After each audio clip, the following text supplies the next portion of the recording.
Columbine is known as one of the most groundbreaking school shootings that changed the country's perspective on school safety and opened many perspectives from others involved in the crime.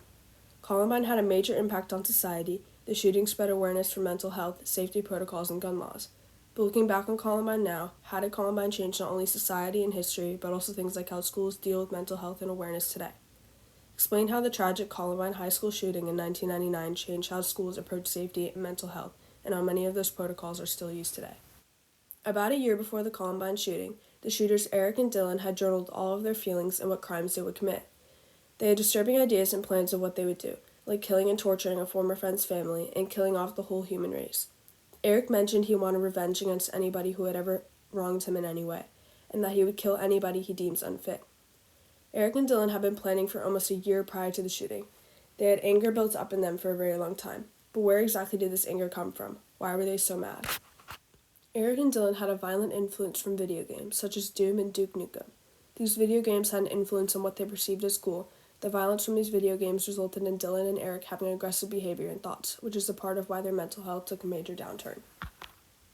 At the time of Columbine, there was a major lack of awareness for people with mental health issues. Nobody knew that Dylan and Eric were struggling. Classmates mentioned that they would have never expected Dylan and Eric to do anything like what they did, because they were hiding it. There was barely any help provided for people who struggled from mental health issues, and there was no help for Dylan and Eric. They had no one to reach out to, resulting in them taking their anger out in a violent way. During the time of Columbine, there was also a major lack of laws and protection during crimes. So when Columbine happened, so many people were lost due to the lack of structure in the school safety system and the state laws. During the shooting, Columbine teachers had to lock the classroom doors from the outside because they didn't lock from the inside. This put the teachers and students in danger.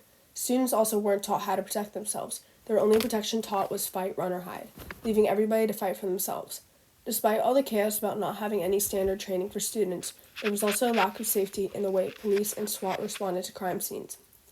Law enforcement wasn't trained to go after the shooter. They had to wait for SWAT to arrive, allowing the gunman to keep firing. Slow response also meant that many students bled to death and didn't get any help. During the shooting, SWAT didn't enter the building until 48 minutes had passed. But if SWAT entered the building earlier, the shooters wouldn't have been able to reach the library, where many students were shot. We know now that Dylan and Eric were suffering. But how did no one notice anything then? Why did no one help? Dylan and Eric suffered majorly from mental issues. In Eric's journal, he had written a 5-page rant that listed everybody and everything he hated and why. This helped investigators figure out more about Eric and Dylan's depression and plans leading up to the event. Eric and Dylan mentioned in their journals that it was hard for them to release anger in a nonviolent way, especially in school. Dylan and Eric were so deeply affected by depression, anger, and sadness that they reached their breaking point. But nobody had noticed, nobody was there to help. Eric and Dylan were students of Columbine in their senior year of high school. This shows that there are students and others that need help. Having a lack of support from friends and family are reasons people can get to this state. It is also why it can go unnoticed. Today, people are now worried that many schools don't see the importance of counselors. Having counselors in school can be a great way for students to reach out to someone for help if they don't have a great support from family and friends. This is one of the major changes in schools, but many other things changed too. Columbine not only changed history, but it also changed laws and the way things work now. Many of these changes are in school structures. Schools are now taking many precautions, like having students only use certain doors to exit and enter the school, so that there's a choke point of people to help security gather and keep students safe. 90% of schools have a strict exit plan and active shooter drills. Drills weren't typical during the time of Columbine, which resulted in chaos during the shooting. There have also been many changes in state laws. States will now tighten laws after mass shootings, but not enough to enable people to get guns on their hands. Shooters can just wait to go to another state to get hold of a gun. The state laws have a major impact on shootings because the states create the gun laws. Guns are deeply integrated into American culture. Most people have a gun in their house, and since shootings are still happening today, many are still wondering why states don't make more of a drastic change to laws so that shootings will end. There has also been many changes in the response of first responders. Unlike in Columbine, first responders are now trained to react rapidly and track down the shooter. They don't wait, so that they can prevent as many deaths as possible.